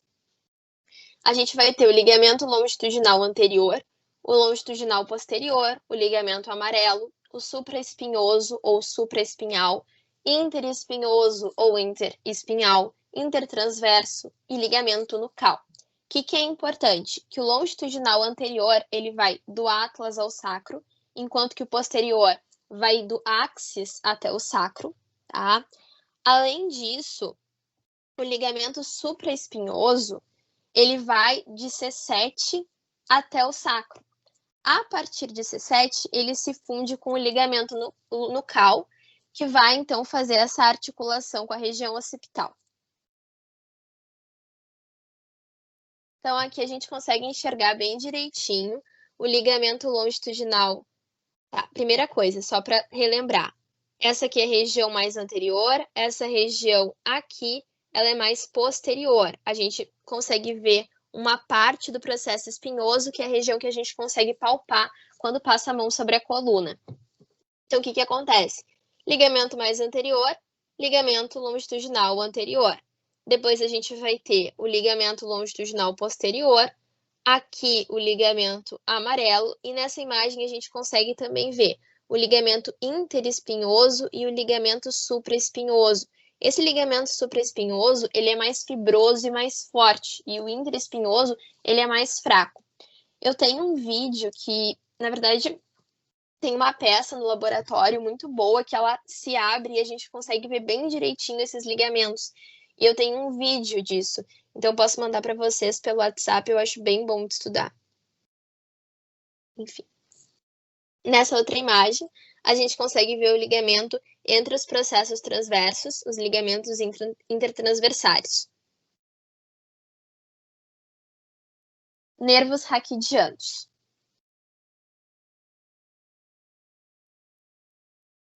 Então, assim, eu não tenho como falar de nervos raquidianos ou nervos espinhais, que são esses nervos que vão emergir da medula, sem falar para vocês um pouquinho sobre medula, tá? Eu não vou falar tudo porque vocês vão ter depois uma aula só sobre isso, vocês vão aprender características da estrutura dela, vias e tudo mais. Mas eu vou dar uma base para que vocês entendam e não fique solto, tá?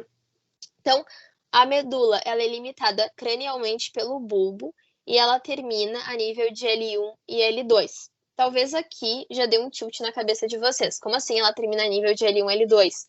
Ela não tem o mesmo tamanho que a nossa coluna? Não, tá?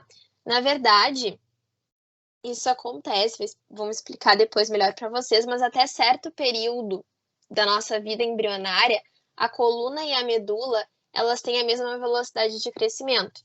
Depois, a velocidade de crescimento da coluna, ela acelera, tá? E como consequência, a medula ela vai ter um tamanho menor. Ela passa pelo canal vertebral da coluna, como a gente já viu, e ela termina numa região mais afilada chamada cone medular, que é aqui, ó. Vou tentar apontar para vocês.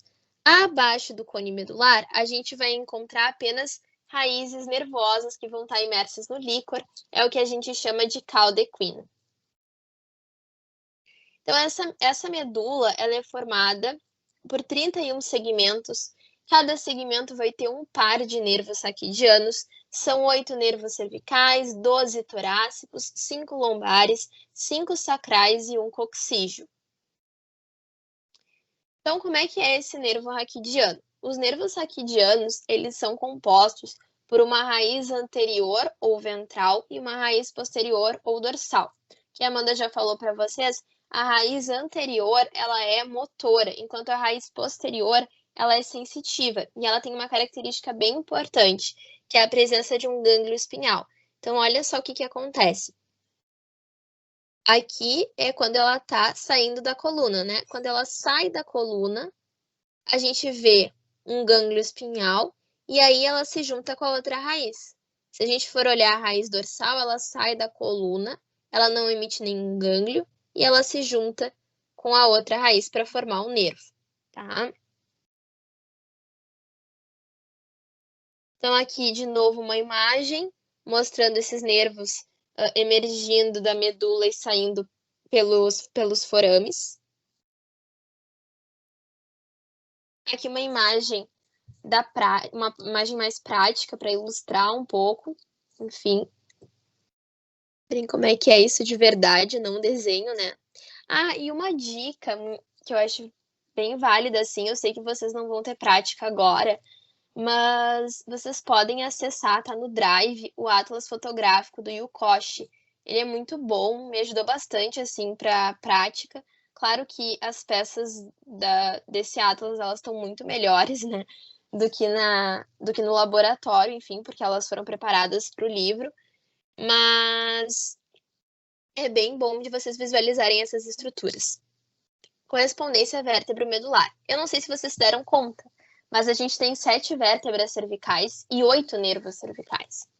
Então, uma consequência bem importante clinicamente disso é o seguinte: os nervos até C7, eles vão emergir acima da vértebra correspondente. O que acontece? Quando chega em C7, o 7º nervo vai emergir acima dela e o 8º nervo cervical vai emergir abaixo dela. Então, o que acontece? A partir de T1, os nervos vão sair debaixo das vértebras. Então, onde é que está o primeiro nervo torácico? Abaixo da primeira vértebra torácica.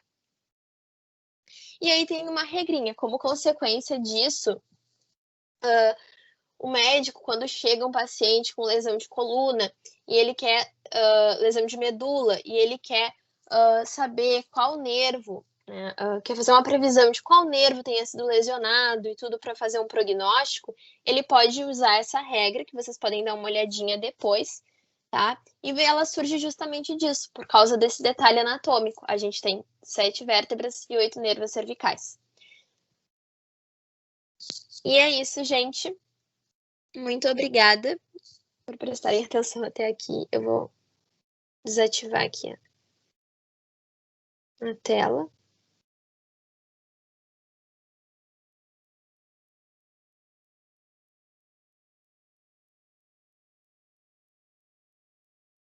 E é isso. Fernanda, Amanda. Oi, se vocês tiverem alguma dúvida, eu vou abrir minha câmera. Eu quero mostrar uma coisa para vocês. Olha só, lembra que a Antônia falou que a C1, que é a primeira vértebra que carrega o mundo, a cabeça? Então aqui está o meu Atlas, só para vocês lembrarem que o nome da C1 é Atlas, que é a que carrega o mundo, tá? Meu Deus grego.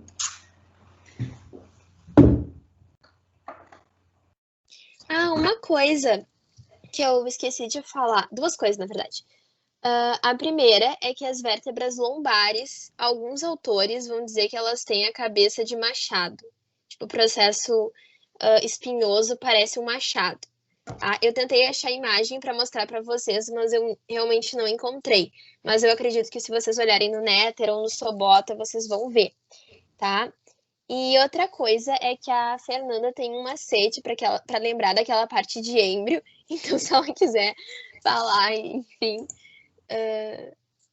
para vocês. Cara, eu posso até falar, mas eu acho melhor eu gravar um vídeo que precisa desenhar para isso. É assim, ó. Eu vou falar, mas depois eu gravo um vídeo, é melhor. Prosear no telefone. Que o prosencéfalo dá o telencéfalo e o diencéfalo, se não me engano, Antônia me corrija se eu estiver errada, que eu não lembro. Repete. Eu não revisei essa. Repete aí, desculpa que eu não tava... Tá. Prosear no telefone. Daí tu vai pegar o pro de prosencéfalo e o T, telefone, daí dá o telencéfalo.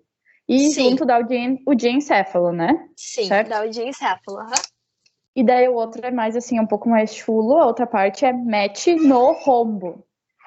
Daí rombo de romboencéfalo e o mete de metencéfalo e miencéfalo. Não sei se entenderam. Tá certo. Sim, eu decoro com macete. Pra mim não faz muito sentido, mas eu posso depois mandar um videozinho explicando pra vocês. O João Vitor, ele perguntou ali no chat, quando eu tava apresentando, qual era a diferença entre sensorial e sensitivo. O sensorial é... O João tá aí? Fala um oi, João, você tá aí ainda? Tá bem. Tá, assim, ó, João. O sensorial, ele tá relacionado aos sentidos, que é o que eu tinha falado, que é uma característica específica dos nervos cranianos. Eles são sensoriais, tá? Então, eles estão ligados com o gosto, com o olfato, com a audição, que são os nossos sentidos. Já o sensitivo, ele está relacionado com as sensações. Então, são aquelas células, aquelas fibras aferentes que vão se modificar em receptores e vão ter receptores, por exemplo, para o calor, para o frio, para a pressão, para algum toque. Então, são os termorreceptores e os mecanorreceptores. E essa é a diferença entre sensorial e sensitivo. E o Roger também perguntou, mas eu acho que a Antônia já tinha respondido para ele, né, Antônia? Acho que sim. Que era sobre a parte clínica, né? Tá. Pediram pra gente falar sobre angiologia, sobre o sistema circulatório, sobre as artérias e veias que passavam por ali. Só que eu quero falar para vocês que aquela parte introdutória que vocês tiveram, que até uma pessoa falou, olha, eu não me lembro de nada. Vocês não precisam se lembrar. Isso não vai cair na prova ou no trabalho, seja qual for a forma avaliativa que o professor fizer para vocês. Não vai cair aquela parte de linfáticos, angiologia, osteologia, que foi o inicial ali. Aquilo é para vocês terem uma ideia do macroscópio.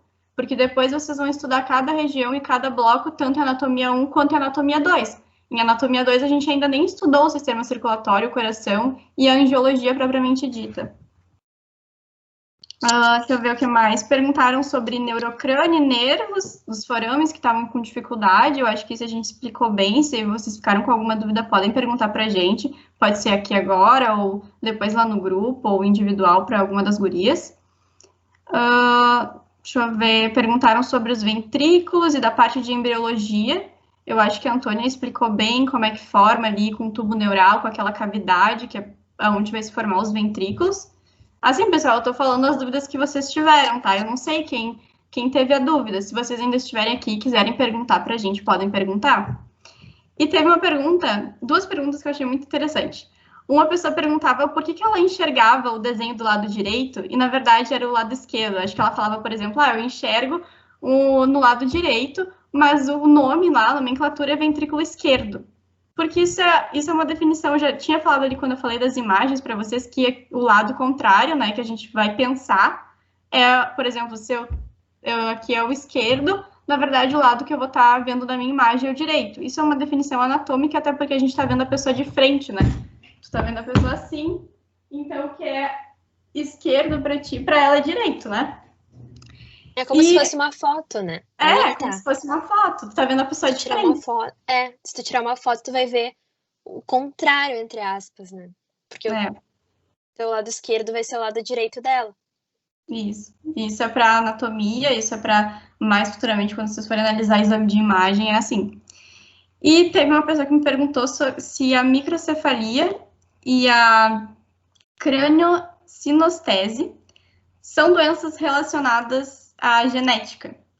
A gente recém iniciou genética, a gente não sabe isso, né, ainda. Silvana não saberia se eu não fosse pesquisar, mas eu fui lá pesquisar. Então, assim, A microcefalia, vocês sabem que ela está relacionada com o Zika vírus, né? E o Zika vírus pode dar microcefalia porque isso é uma ação secundária. Então, por exemplo, que nem eu tinha falado lá de uma lesão de um nervo. Uma doença secundária, uma doença primária pode causar uma outra doença secundária. E é isso que o Zika faz. O Zika é uma doença primária que causa uma doença secundária, no caso, a microcefalia. Mas a microcefalia, ela também, que é uma malformação, né, no nosso crânio ali, ela também pode ter causa genética, e é uma causa hereditária. E ela tem uma herança autossômica recessiva. Então, quando lá a gente vê no cursinho, o pai e a mãe seriam azão, azinho, os dois, e a criança nasceria autossômica recessiva, no caso, azinho, azinho. Então, ela pode ter essa malformação, tá? E isso seria a microcefalia primária, porque ela não foi originada de uma doença primária, né? Ela não vai ser secundária. E ela vai ter várias síndromes genéticas que vão causar essa anomalia, né? Com consequência hereditária. E a microcefalia causa o que a pessoa perguntou, que é a crâniosinostese. E a crâniosinostese é o fechamento prematuro das moleiras, que nem a Fernanda mostrou lá da Fontanella, lá do bebê do que é mais molinho, né? E essas estruturas do crânio, então, que vão ter uma má formação, elas vão impedir o crescimento normal do cérebro. Vocês vão ver em embriologia que o nosso sistema nervoso, quando a gente nasce, ele não está pronto. Por exemplo, os meus axônios, eles não estão todos mielinizados. E é por isso, por exemplo, que a gente demora para caminhar. Quando a gente é bebê, a gente não consegue caminhar de primeira. A gente, sei lá, vai demorar 1 ano, alguns meses, 2 anos, não sei, porque os nossos neurônios, eles não estão mielinizados. E isso impede o nosso movimento. E eu acho que era isso, né? A microcefalia, pelo que eu vi, ela pode afetar o bebê quando ele está no útero da mãe nos 3 primeiros meses, ou depois que o bebê já nasce, 2 anos, até o bebê completar 2 anos. Eu acho que é isso daí. Não sei se alguém que perguntou lá não teve a sua dúvida respondida. Se vocês querem fazer mais alguma pergunta que ficou da apresentação.